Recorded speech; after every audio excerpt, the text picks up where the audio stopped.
So we need to talk a little bit about the Greenland question. It's come up because it does seem that there's some real political will in Washington about doing something with Greenland. I thought it was just a bit of a joke, to be perfectly honest, at first, in the sense of, like the way they wanted to rename the Gulf of Mexico to the Gulf of America. It's like, I thought they'd actually done that. I think they did, yeah. But yeah. It's like, it's not really all that important in the grand scheme of things. It doesn't really mean anything. I did originally think that this Greenland talk was just talk. I thought it's flex, making sure the Russians are listening, that there's a new powerful government in power and they're not afraid to assert American interests abroad. But whether they would do anything to take Greenland is another matter. Yeah, a little bit of saber rattling, a little bit of just verbal brinkmanship, just talk, I thought it was. But it seems to be, if you believe the mainstream media and everything I've been reading and listening to, it seems like there is some real political will there. They're sending J.D. Vance there, and apparently they're going to be sending a bunch of other really, really senior people in the administration to sort of open diplomatic talks with the government of Greenland. Government of Greenland. Yeah. Denmark. Yeah. So first of all, let's talk a little bit about Greenland and Denmark. So Denmark. Okay, there's been sort of Scandinavian or Northwest European settlements in that part of the world for like 1,000 years or whatever. Not constant. No. It was discovered by Eric the Red, and there was a Norse colony there. It was very important when they were trading ivory. And when was that? That was about 1,000 years ago. Okay. 11th century? I think, they discovered it before it would have been the 10th century. It would have been before America, because his son, Leif Erikson, discovered America, Vinland. So, they're a good family to be in for discovering things. But, there was a colony there, and eventually, I think it only lasted until the 1400s, and they were saying mass there in the 1400s. I think that's one of the last records, like last time they had a mass held at the church there. And they just sort of filtered back into Iceland because it was not a successful colony. I'm not sure of the exact reason. Some people say it was to do with an increase in ivory available from Africa and India, elephant ivory, so the walrus ivory trade was diminished, or some people say it's because the cattle were dying. I think it's a boring argument, not relevant to this discussion, but anyway, in the 1600s, no Norse presence there.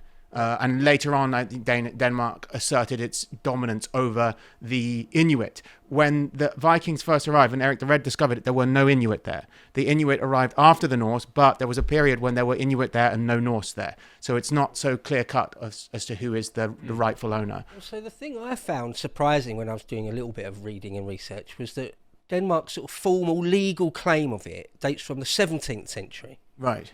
And there were Inuit there at that point. Yes. And I think you said the Inuit first arrived in like the 13th or 14th century, something like that. Looking at it, it said anywhere between the 12th and 14th century. They arrived in Alaska in about the same time the Norse arrived in Greenland. Right, okay. So it took a long time for the Inuit to get all the way across the North American continent to Greenland. So Denmark's claim goes back to the 17th century. So it's not since time immemorial, not 1,000 years, like their formal legal claim to it. Not nonsense. Not that really matters. It's still a fair few hundred years. But okay, now Greenland does have quote unquote home rule, so they have got their own government, but Denmark is still responsible for like their security. They're still responsible for a few key things. Yeah, I think they're kind of a semi-autonomous kind of state, aren't they? That's right. Yeah. Yeah. So it's not like... Does Denmark pay for their infrastructure?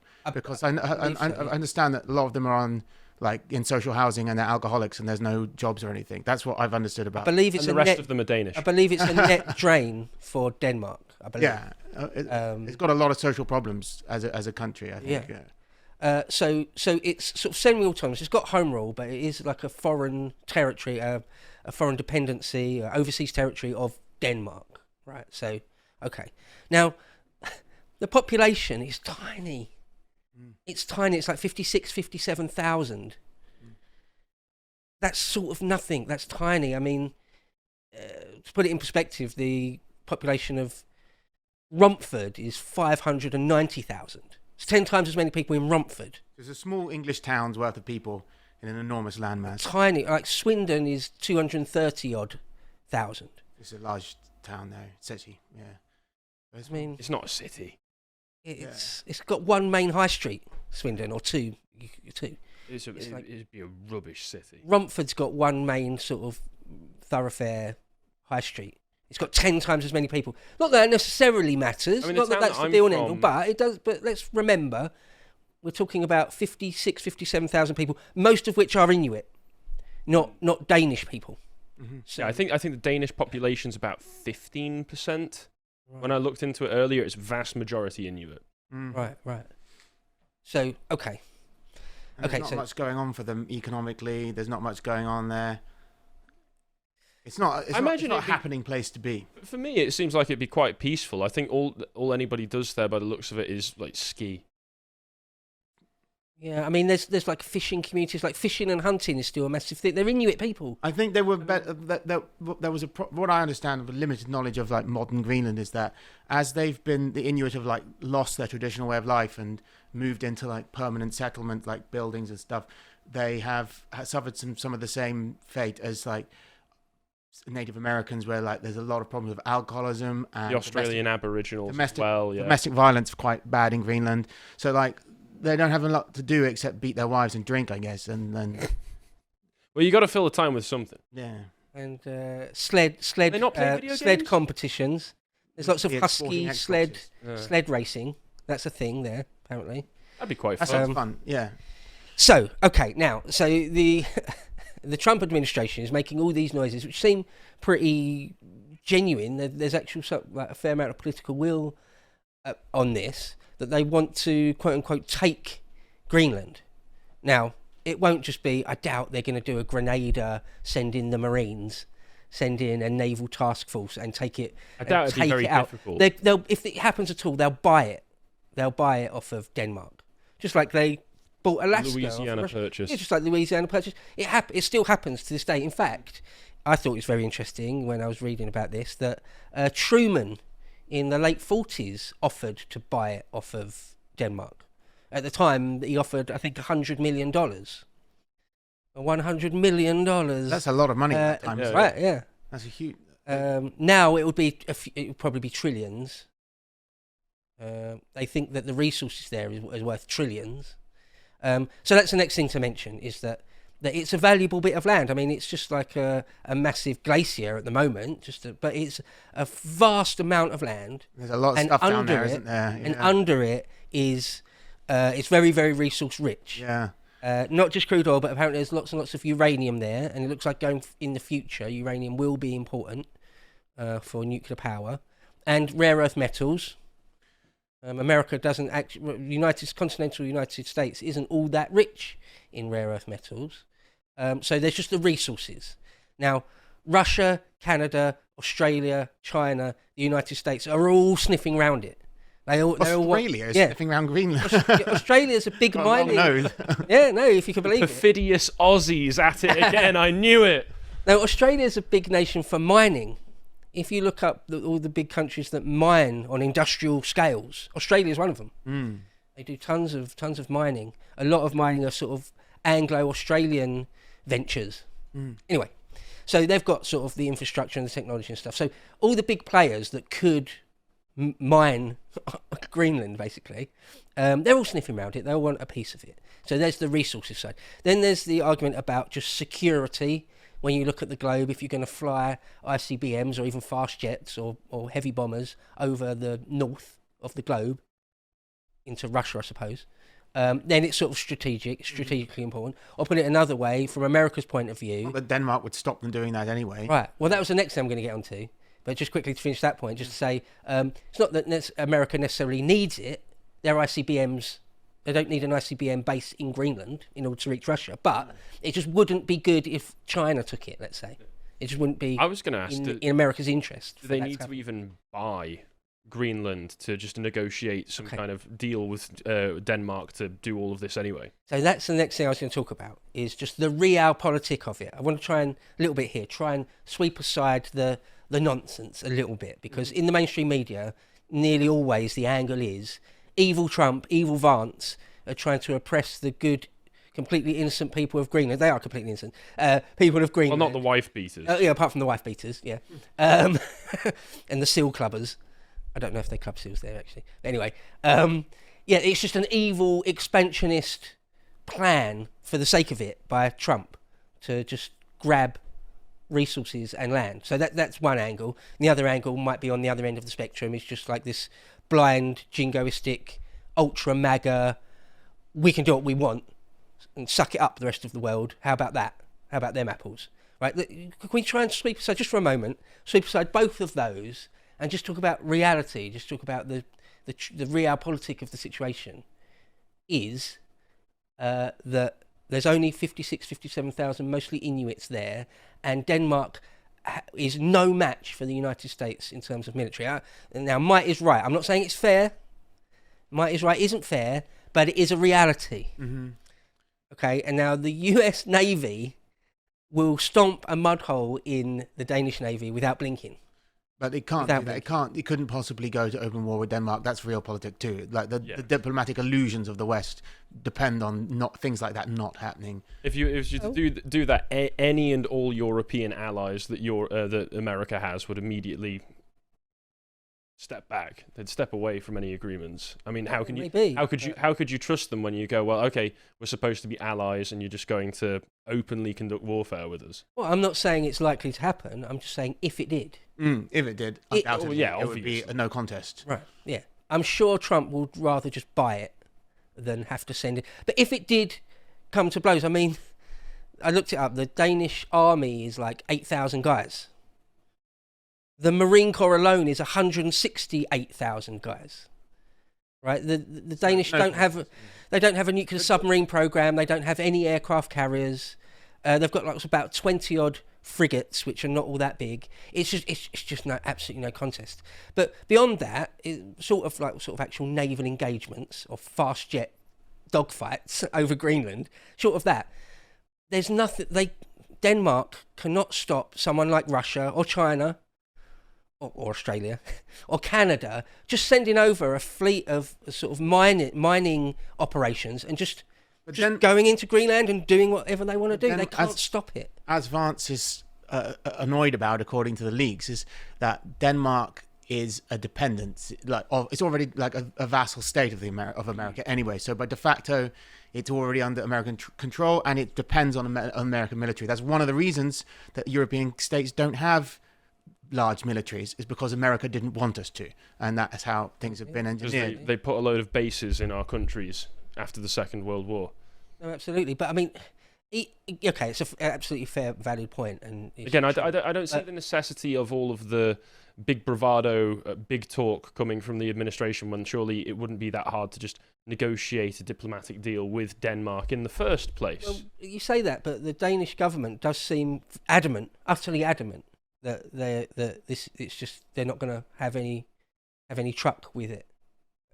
Who knows? They know they've got something valuable, so they're playing. They're playing their cards right. That's the art of the deal, as Trump would call it. Extremely valuable. I just think the reality is that bit of land is coveted by the biggest players in the world: China, United States, Russia. Canada wants to use it to get resources. Canada can want anything. It's not got a military capability either. It can't. True. It's not relevant in that. But even Russia and China are no match for the US Navy. But Russia and China can't take it now because Denmark is an American vassal, basically. So to them, if Russia invades, it's the same as invading Europe. Like Russia can't just send its submarines through the Baltic without repercussions. Like everyone gets annoyed and NATO starts, talking about it. So I don't think they can. They can do that, but like the American administration might lament the fact that they have to pay to defend Europe, but the alternative is Europe defends itself and we remilitarize and become what we used to be, which is like hyper-military states. Incredibly powerful as well. And then they'd be able to boss us around anymore. America wouldn't be the power of the world it is now. So they can't have it both ways. They've got to have one or the other. If they go harder than they are right now, then it could just completely destroy the illusion of European and American cooperation, instead of it just being what it actually is, which has been America pushing us around for 80 years. Well, let's move the conversation on slightly from just sort of actual military engagements, like Russia sending their one steaming aircraft carrier out to Greenland. But just, let's say, I don't know, China. China just does a deal with the Greenland government or with Denmark, just does a deal saying, there's no military involved. Let us just send over a massive mission. We'll spend a few billion on infrastructure, and the net result of all that is we get all your resources, basically. America doesn't want that to happen either, right? So you can see why America does covet Greenland. Not saying it's fair. It sounds perfectly reasonable from a geopolitical standpoint why they would want access, if nothing else, to all of the resources on there. And also, somebody in the reply in the Rumble rants has pointed out that more U.S. military presence there could keep the lanes around Greenland open and free of unfriendly influence as well. Right, yeah. Interesting, that Northwest Passage. I don't know if Denmark's hoping to, maybe they want to sell the mining rights, rather than giving up the territory wholesale, to say you can have mining rights on a lease or something like that. So America wants to mine there, and it may want a military presence there, and Denmark could say, yeah, sure, but you just have to pay, so they get more money out of America by... if it does turn out... we've had Danes in our comments before saying that that Greenland is just a complete drain of resources on Denmark. So I don't think many of them will be too sad to see it go, and I doubt the Danish government would be either. But like Tom's suggesting, they've got something very valuable. Get what you can out of it. That's another thing that I found quite interesting when I was doing a bit of reading or research on this, is that Greenland and Denmark I don't know if they hate each other, but there's definitely tension between them. There's quite a lot of tension. Like you say, I think a fair amount of Danish people are like, this is just like a noose. This is just like a net drain for... yeah. That's traditional in all of the whole colonies. The Icelanders, the Faroese, all of them want to not be part of Denmark or associated, because they did kind of like we did in Ireland. They did that kind of thing, like banning local languages. Icelanders were supposed to speak Danish and not Icelandic in schools and things like that, and they tried to just make everything Danish, when it's left a sour taste in the mouths of their former colonies, I think. Because my first thoughts on this, when it first sort of started to seriously come up, is why can't Greenland be entirely its own thing? Why does it have to still be under the umbrella of Denmark? And it's not really fair that America should just own it outright. Why can't it just be entirely its own sovereign thing? And the arguments against that it's just not realistic.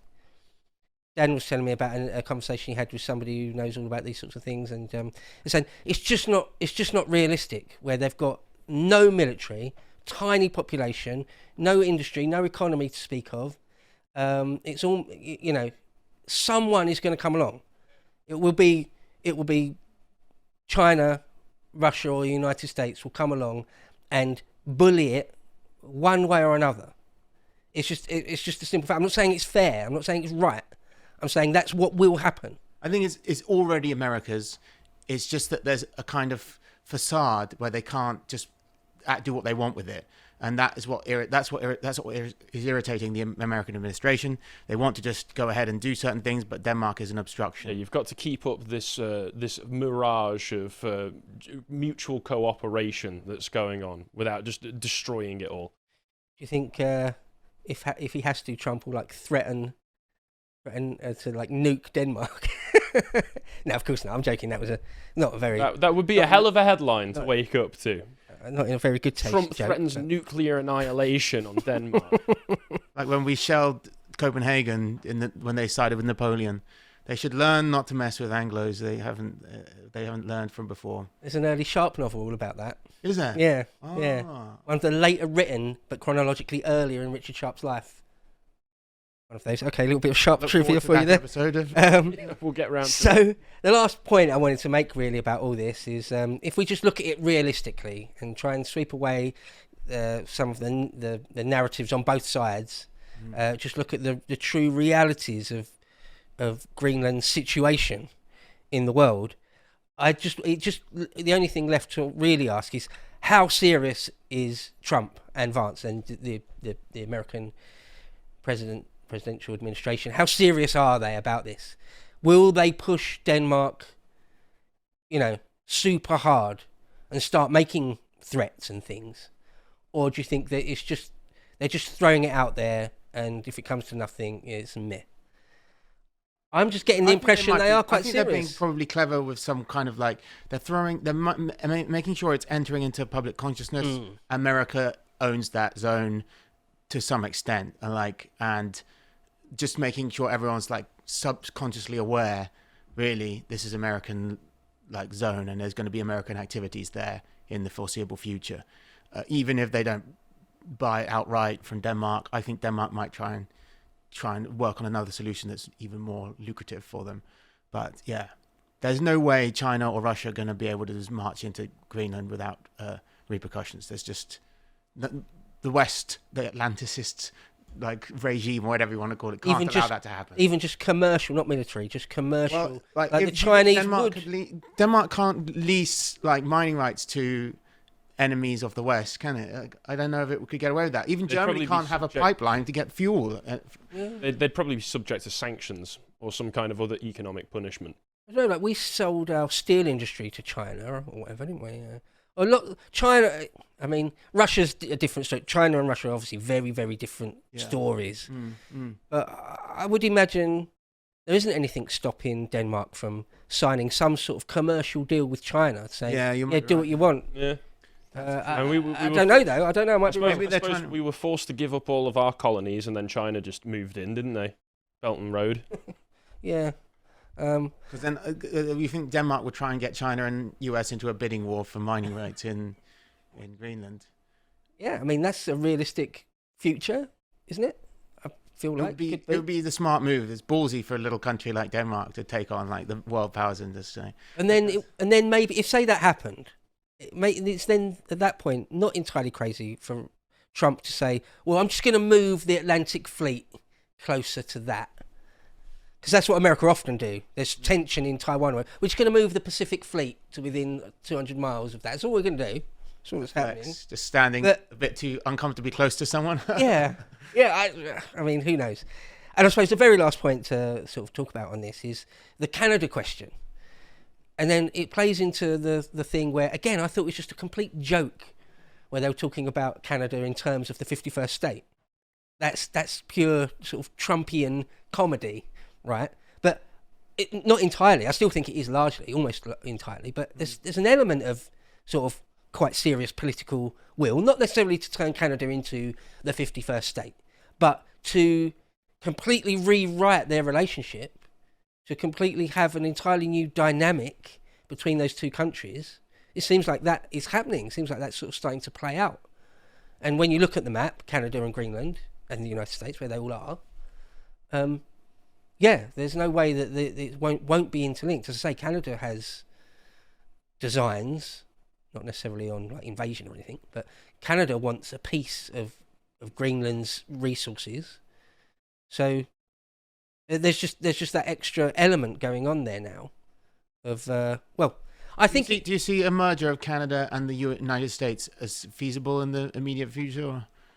I doubt. No, I don't see that America actually sort of annexing Canada and making it the 51st state. And that seems to me still complete craziness. I don't think that will happen. But I think what is happening is that, as I say, their relationship or the dynamic between the two countries is profoundly changing, where it was Canada could sort of just sponge off the United States endlessly.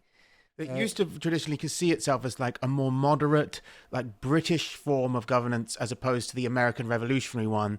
But that just does not exist in the Canadian psychology anymore. The Canadian left is not really distinguishable from the Democrat Party, and the Canadian right is nothing to do with like British conservatism or Toryism. It's just American republicanism. So there isn't any, at a cultural level, they've already won. Like Canada is American, not British. And it's never going to like become British. It's increasingly Indian as well. Yeah, and Chinese. Yeah.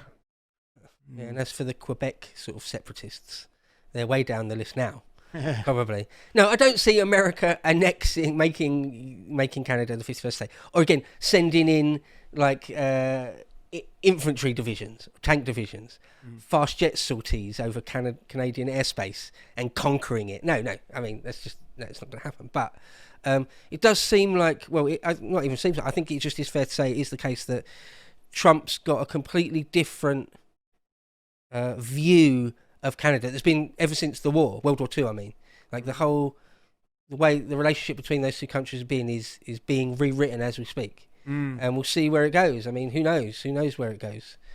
Hopefully, it's not too, hopefully it doesn't end in any sort of violence or even politically too much turmoil. Let's hope not, but we shall see. We shall see. Over to the website and sign up and watch some of our series. Here's one with Dan talking about where did all the aliens go? If you want to find out what he's on about, you can always sign up to the website, check it out. And if you want to see all the other work we're putting out, you can always follow us on Twitter. Thank you very much for watching, and goodbye.